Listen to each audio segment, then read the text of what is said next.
Today we will be discussing paper second of Child Development and Pedagogy, January 2021. We have been continuously uploading highly important educational content on our channel Fly High. So requesting all the viewers to subscribe the channel and share in all educational groups. Let's start today's session. First question is, during the period of childhood development, childhood period के दौरान development किस तरह होता है? First option is slow and can not be measured.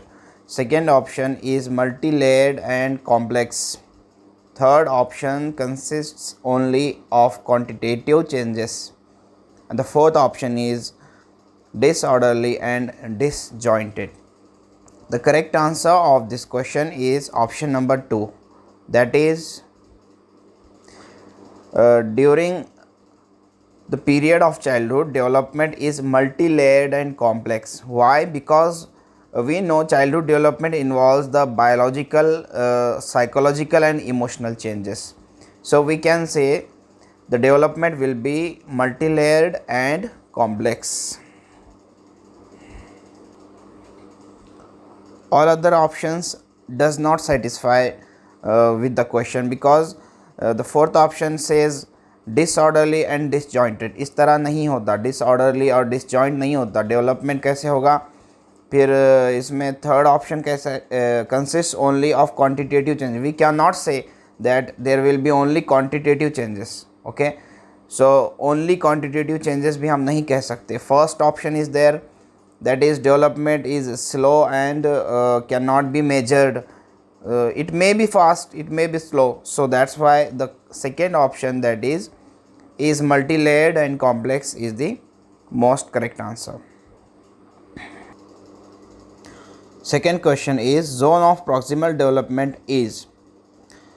There are 4 options given. The area between a child's current level of independent performance and the level of performance that the child could achieve with the help of adults and more skilled peers.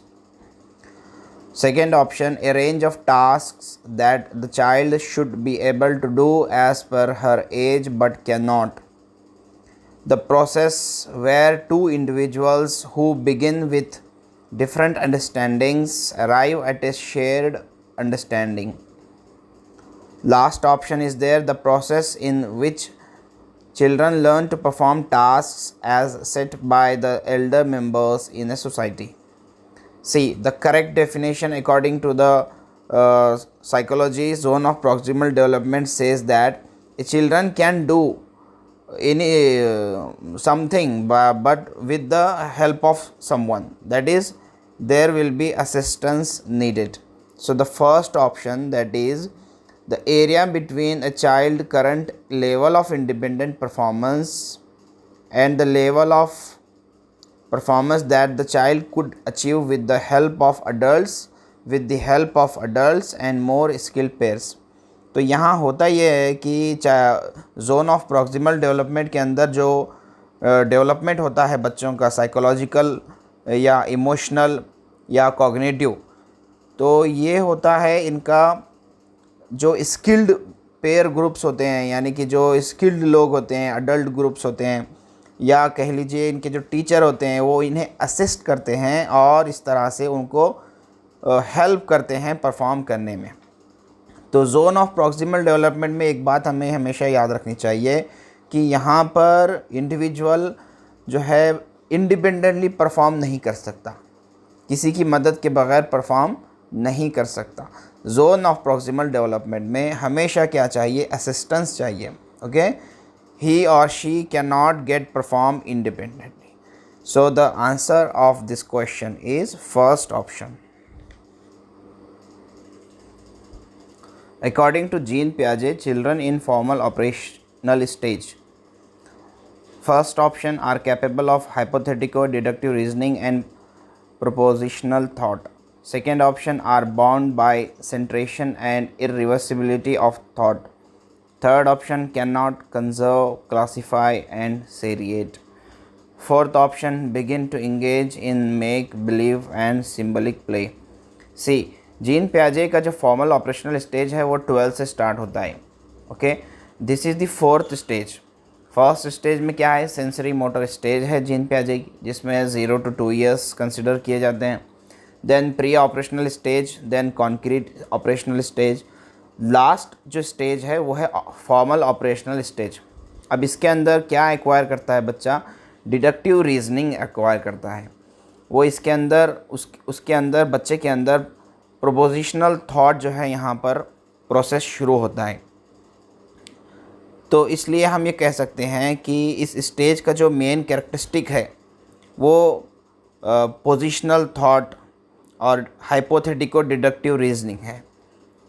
So we can say it refers to generating predictions, hypotheses, and approaching problem through trial and error. So the first option of this question will be the correct answer.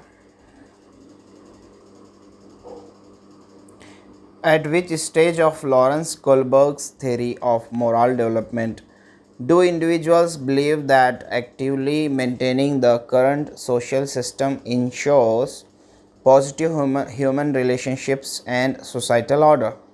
First option, the punishment and obedience orientation. Second option, the social order maintaining orientation. Third option, the instrumental purpose orientation. Fourth option, the universal ethical principle orientation. देखिए इसके अंदर third और fourth option का कोई काम नहीं है, because question is all about societal order. Okay, तो social system, current social system के इंश्योर पॉजिटिव ह्यूमन रिलेशनशिप के साथ बात हो रही है यहाँ पर।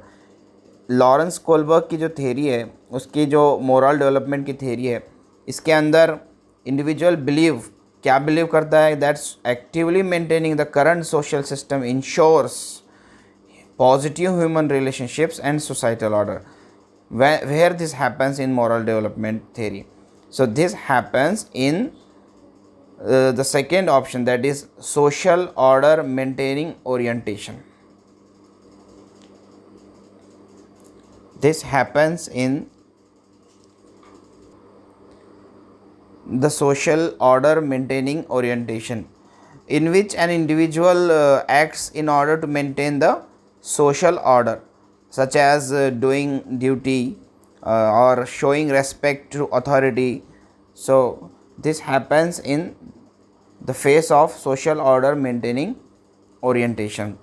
जिस तरह का क्वेश्चन है, इसको देखकर आप ऑप्शंस जब पढ़ते हैं तो आपके समझ में आ जाएगा कि this question related with the society, and the second option that is directly says that there is an orientation which is related to society, that is social order maintaining orientation.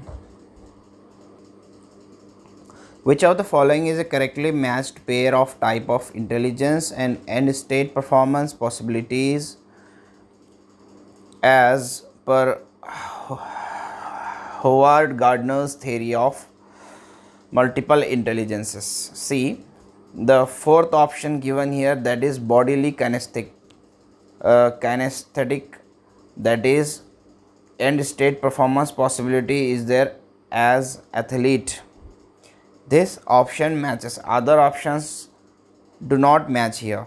So we can say that bodily kinesthetic type of intelligence prefer, that is bodily information over other forms.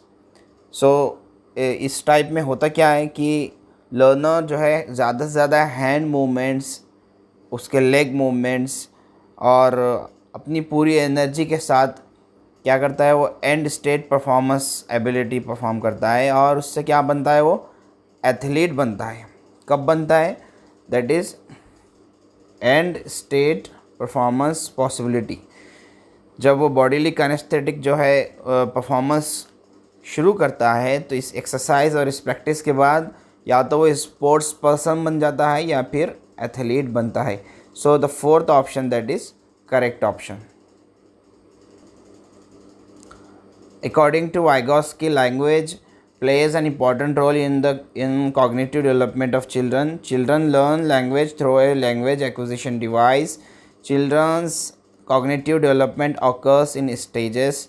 Maturation of schemas lead to cognitive development in children. See, the correct answer of this question is option number first, that is language plays an important role in cognitive development of children. Vygotsky ने क्या कहा कि बच्चे के जो cognitive development है इसके अंदर लैंग्वेज एक बहुत इंपॉर्टेंट रोल अदा करता है. इट मीन्स कि यहाँ पर बच्चा क्या करता है, acquiring new skills and abilities, वो सोशल इंटरेक्शन के साथ होता है उसका. तो उसके जो जितने भी स्किल्स और एबिलिटीज़ हैं, वाइगॉस्की का कहना यह है कि सोशल इंटरेक्शन जो है उसको नई न्यू स्किल्स और न्यू एबिलिटीज़ को एक्वायर करने में मदद करता है. That is an important role in cognitive development of children. इस तरह से वो क्या करता है, एक लैंग्वेज को ग्रास्प करता है. So the first option is the correct answer.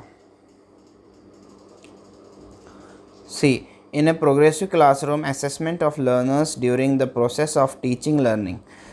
एक प्रोग्रेसिव क्लासरूम के अंदर जो असेसमेंट है वो जो लर्नर्स का हम असेसमेंट करते हैं उससे प्रोसेस जो है हमारा टीचिंग लर्निंग पर उससे क्या असर होता है, उस टीचिंग लर्निंग के प्रोसेस पर उसका क्या असर होता है जो जब हम एक प्रोग्रेसिव क्लासरूम में असेसमेंट करते हैं. First option is not at all helpful in children's learning. ये ऐसे तो नहीं होगा. सी, कहीं ना कहीं असेसमेंट से हमको बेनिफिट तो होगा. The first option says not at all helpful. Second option says creates a hindrance. कोई हिंड्रेंस इससे क्रिएट नहीं होगा असेसमेंट की वजह से in the process of children's learning. Third option says is helpful in identifying high, low and non achievers for purpose of giving feedback to the parents. This is also not logical option. The fourth option is very important since it gives insights into children's understanding and helps the teacher to reflect on her pedagogy. The fourth option is the correct option. That is, हम यहाँ से पता कर सकते हैं कि जो हमारी टीचिंग है वो किस लेवल तक प्रॉपर हो रही है और फिर उसके अकॉर्डिंग हम अपनी पेडागॉजी जो है डिज़ाइन कर सकते हैं. हम अपनी मेथोडोलॉजी जो है क्या कर सकते हैं, चेंज करना है हमें, हम कहाँ तक अप्रोच कर रहे हैं टीचिंग में. तो इस तरह से हम टीचिंग लर्निंग के प्रोसेस को क्या कर सकते हैं, according to the circumstances, according to the assessment results, हम अपनी पेडागॉजी को क्या कर सकते हैं, मॉडिफाई कर सकते हैं. An effective classroom strategy to reduce gender stereotyping and broadening development possibilities for all sexes is. अब एक इफ़ेक्टिव क्लासरूम की जो स्ट्रेटजी होगी क्या करने के लिए, जो जेंडर स्टेरियोटाइप माइंडसेट होता है उसको कम करने के लिए, रिड्यूस करने के लिए और ब्रोडन करने के लिए डेवलपमेंट पॉसिबिलिटीज़ को. 4 ऑप्शंस में से कौन सा ऑप्शन यहाँ पर सबसे ज़्यादा प्रॉपर और सही है. First option, to ignore and dismiss biological differences among the sexes. C, हम इग्नोर नहीं कर सकते. To reinforce gender roles as portrayed in the society. Third option, forming same sex ability groups. हम ये भी नहीं कर सकते, ग्रुपिज़म भी नहीं कर सकते.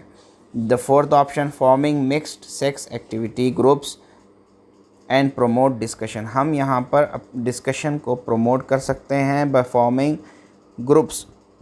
इससे क्या होगा, इससे यह होगा कि जब आप ग्रुप्स फॉर्म करेंगे तो ग्रुप्स फॉर्म करने की वजह से बॉयज़ एंड गर्ल्स की जब आप ग्रुप फॉर्म करेंगे तो इससे स्टेरियोटाइप माइंडसेट रिड्यूस होगा और जो डेवलपमेंट पॉसिबिलिटीज़ है वो क्या होगी, यहाँ पर प्रोडन होगी. So the fourth option is the correct answer. Multilingualism in a classroom needs to be understood as dash by the teacher, an asset and resource, a hindrance, a problem, a systemic issue. See, this is not an issue and this is not a problem also and this is not a hindrance. What multilingualism आप जब class में देखते हैं तो आप इसे as a asset और as a resource को यूज़ करेंगे, जिससे क्या होगा कि स्टूडेंट्स जो हैं आपके जो मल्टीलिंगुअलिज्म में से आए हुए हैं, डिफरेंट कल्चर से आए हुए हैं, क्या कहेंगे, लैंग्वेजेस मल्टीपल हैं, डिफरेंट लैंग्वेज और डिफरेंट कल्चर से बिलोंग करने वाले बच्चे जो हैं ये यहाँ पर क्या करेंगे, एक दूसरे को अप्रिशिएट करेंगे, एक दूसरे के फेस्टिवल्स को अप्रिशिएट करेंगे, ट्रेडिशंस को अप्रिशिएट करेंगे, और फिर क्या होगा, they will come together to form a different culture. Okay, वो एक जगह आएंगे, एक न्यू कल्चर डेवलप करेंगे। So this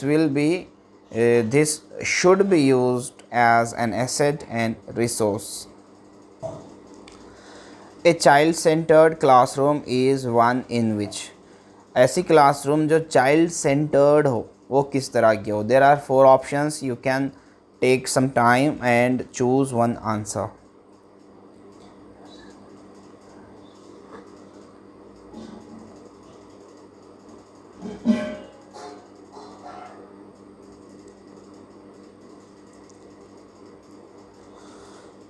C the child centre classroom कैसी होगी, द टीचर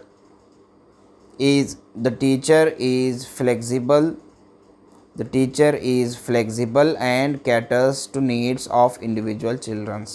यहाँ पर टीचर क्या करेंगे, अपने आप को फ्लेक्सिबल बनाएंगे, और क्योंकि ये चाइल्ड सेंटर्ड हैं इसलिए टीचर की फ्लेक्सिबिलिटी बहुत इंपॉर्टेंट हो जाती है। ठीक है, यहाँ पर ये कोई नेगेटिव वर्क नहीं करेंगे कि टीचर सेग्रीगेट कर रहा है बच्चों को, हैं। फिर फर्स्ट ऑप्शन में कहा जाए कि teacher uses textbook only resource of knowledge, no. Third में पनिशमेंट, रिवार्ड एंड पनिशमेंट का चल रहा है।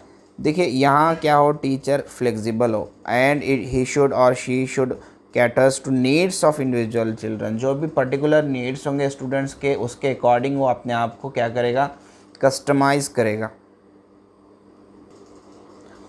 According to which theorist cultural tools play an important role in cognitive development of children. देखिए जब भी कल्चरल की बात आएगी, कल्चर की बात आएगी, ठीक है, आंख बंद कीजिए और वाइगॉस्की को चूज़ कर लीजिए। ये बात सिर्फ वाइगॉस्की करते हैं, ठीक है। सोशियो कल्चरल थेरी इनकी थेरी का नाम है। Through this theory, cultural tools theory, वो चाहते हैं कि बच्चे का क्या हो, कॉग्निटिव डेवलपमेंट हो। So this according to which theorist, so the according to Lev Vygotsky's theory, cultural tool play an important role in cognitive development of children. Which of the following is not a suitable learning material for students who are partially, देखिए अब जो बच्चे partially sighted हैं, ठीक है, उनकी आँखों के लिए रोशनी में जो है पार्शल एक ब्लैक जो है फेस है, तो यहाँ पर जब उनकी साइट में प्रॉब्लम है, उनकी देखने की जो क्षमता है उसके अंदर थोड़ी सी कमी है, तो यहाँ पर क्या नहीं यूज़ करना चाहिए, नॉट का वर्ड दिया हुआ है। So we should remember this word not, so we have to choose a negative option here. Large print books करना चाहिए क्या यूज़, जब, जी हाँ, जब बच्चे के आई साइट में कुछ पार्शली जो है डिफरेंस है तो हम यहाँ पर लार्ज बुक तो ज़रूर यूज़ करेंगे। 3 डायमेंशनल मैप भी हम यूज़ करेंगे। टॉकिंग बुक्स, हाँ, हम ये भी यूज़ करेंगे, बट हम स्मॉल प्रिंट वर्कशीट यूज़ नहीं करेंगे। So the 4th option will be our answer. The underlying belief behind inclusive education is, जो इंक्लूसिव एजुकेशन होगा उसके अंदर जो अंडरलाइंग बिलीफ है, एक्चुअल उसके अंदर जो बिलीफ है वो क्या है, वो हमें यहाँ पर डायग्नोस करना है, हमें यहाँ पर पहचानना है। So the answer of this question is option number 4, that is the philosophy that all children have a right to get equal education in a regular school. तो ये इसका जो बिलीफ है ना वो ये है कि एक फ़िलासफ़ी है कि जिसके अंदर हर बच्चे का, ऑल चिल्ड्रन का एक राइट है कि वो इक्वल एजुकेशन ले, ठीक है। ऐसा नहीं है कि फ़िज़िकली अगर चैलेंज है तो एजुकेशन के इसके अंदर उसको जो है हम चेंजेस लाएंगे। No, all children have right to get equal education in a regular school, ठीक है। किसी बच्चे को आप किसी प्रॉब्लम की वजह से इरेगुलर स्कूल में दाखिल नहीं कर सकते, एडमिट नहीं कर सकते। So here what the answer for this question, that is belief behind inclusive education is nothing but the philosophy that all children have a right to get equal education. needs of gifted and creative children can be addressed by. See, we have to find the needs of gifted and creative children can be addressed by giving challenging tasks and activities to prevent boredom, giving questions that require convergent thinking, providing specific instructions to solve problems, administrating memory based tests. जो gifted और creative children होंगे, यहाँ पर देखिए आप उन्हें memory based test नहीं देंगे, आप कुछ और बेहतर देंगे। दैट इज़ अगर आप providing specific instruction to solve problem कर रहे हैं यहाँ पर, तो ये भी एक ब्रॉड ऑप्शन नहीं है। सेकेंड ऑप्शन से giving questions that require convergent thinking. अगर आप उनको ऐसे क्वेश्चन दे रहे हैं जिसके अंदर कन्वर्जेंट थिंकिंग का जो है यूज़ होगा। फर्स्ट ऑप्शन देखिए, that is very interesting one. जो गिफ्टेड चिल्ड्रन होंगे वो कैसे होंगे, पहले उसको समझिए। आप उन्हें जो भी टास्क देंगे तो वो उन्हें फिनिश करेंगे फास्टर, जितना फास्ट वो कर सकते हैं, ठीक है। तो फास्ट एंड रैपिड वे में वो उसे फास्ट फिनिश करने की कोशिश करेंगे। तो in this case a teacher should provide them with challenging tasks and creative activities to keep them busy, so the first option will be the correct answer. 15th question है, children with dyslexia can be identified by finding out their social and cultural context, a thorough physical health checkup, analyzing their reading and writing skills, assessing their ability to solve complex higher order problems। जो डिसलेक्शिया वाले बच्चे होते हैं, जिनके अंदर डिसलेक्शिया का problem होता है, इनके अंदर जो है रीडिंग का प्रॉब्लम होता है कि वो they are not able to write properly, they are not able to read properly. So analyzing their reading and writing skills, we can say someone as a dyslexia children. So यहाँ dysgraphia अगर आएगा तो वहाँ क्या कहते हैं हम कि उसके अंदर राइटिंग को लेकर स्पेसिफिक प्रॉब्लम है। डिसकैलकुलिया आता है तो हम कहते हैं उसके अंदर कैलकुलेशन को लेकर कुछ स्पेसिफिक प्रॉब्लम्स है। डिसलेक्शिया जब आता है तो हम कहते हैं कि उसके अंदर रीडिंग एंड राइटिंग स्किल्स को लेकर कुछ प्रॉब्लम्स हैं। So to trigger that reading and writing skill problem are there, we use dyslexia term. So here we finish our today's session. We will complete we will complete all 30 questions in our second session, in our next session. So I hope you like the session. If you really like, please hit the like button and share with all your concerned educational groups as well. Thanks for watching. Have a good time.